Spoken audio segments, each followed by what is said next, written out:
Nag-harvest ako ng malunggay dun sa gilid ng bahay namin kasi nasasayang lang. Ginataan malunggay na may tinapang bagay dito. Ito palang mga naka-plastic na mga gulay ay mga tinatapon na ito ng mga naggugulay dyan sa palengke. Halos araw-araw ay nagtatapon sila ng mga plastic-plastic na mga gulay. Ito yung mga pinagbakbakan nila ng mga tinitinda nilang gulay. At yung mga naggagayat ng gulay, yung pinagtapyasan, ay tinatapon lang nila ito. Ito ay nahihingi lang sa mga palengke. Kahit sa palengke, halos araw-araw nagtatapon sila nito. At ito ang ginagawa ko ay kinukulikta ko ito at ginagawa kong decompose. Pag pumunta kayo sa mga palengke o kahit sa palengke, makikita nyo doon halos sako-sako ang tinatapon ng mga nagtitinda doon na mga pinagbakbakan nila ng mga gulay. Tinatapon lang nila ito. At pag ako ngayon napunta ng palengke ay kinukulikta ko ito at sinasakay ko na lang minsan ito sa tricycle. At palibasa nga marami akong kakilala sa mga palengke. Minsan tinatanong nila ako kung ano daw ginagawa ko. Natatawa na lang ako. At ito nga at pagdating sa bahay, isa-isa ko na itong nilalabas sa plastic at nilalagay ko sa sako.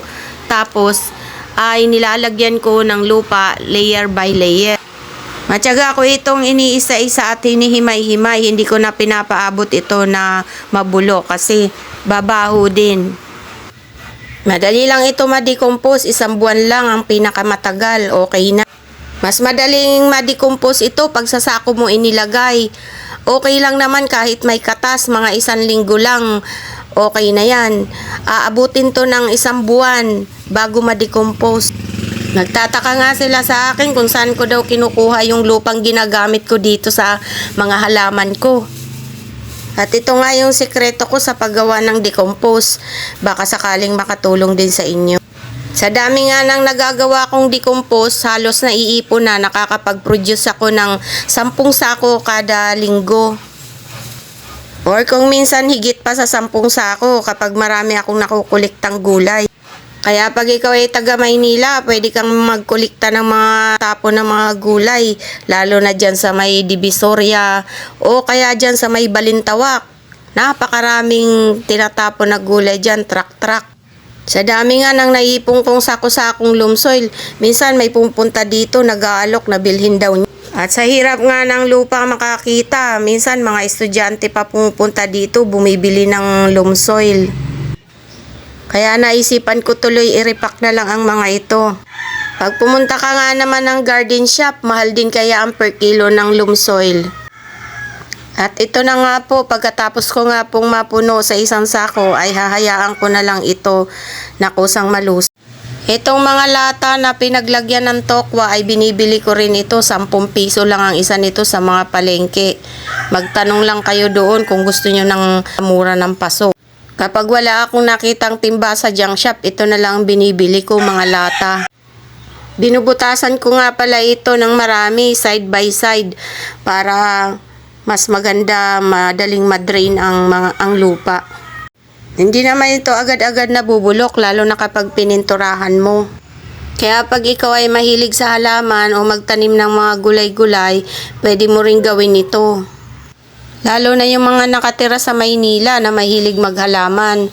Ito, isang magandang idea, pwede nyong gayahin. Kagandahan dito sa malaking lata, maraming pwedeng itanim dito kahit nga pakwan, o kaya melon, o kaya kalabasa, kahit ano. Ito yung finished product ng mga gulay, binibilad ko na lang ito. Pagkatapos kong mabilad, ay binabalik ko na lang uli sa sako. Ang soil nito ang ginagamit ko kapag ako ay nagtatanim ng pechay, mustasa, lettuce, o kahit anong mga pwedeng itanim na gulay. At pag ito ang ginamit mong soil, napakataba talaga ng mga halaman. Maski na nga hindi mo na ito lagyan ng mga chemical na pataba, okay na. Pakita ko lang itong mga naipon kong mga soil. Halos 10 sako itong naipon ko ngayon. Ganito lang magparami ng soil. Ito na rin ang gagamitin kong panghalo uli sa susunod na pagdidecompose ko ng mga gulay. Ang malagkit na lupa kapag hinaluan mo ng gulay ay nagiging mataba at nagiging buhaghag.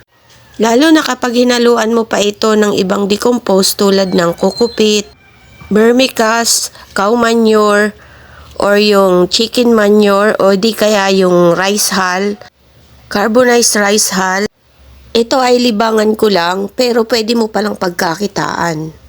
Thank you so much for watching. Please like, comment, and share. Thank you.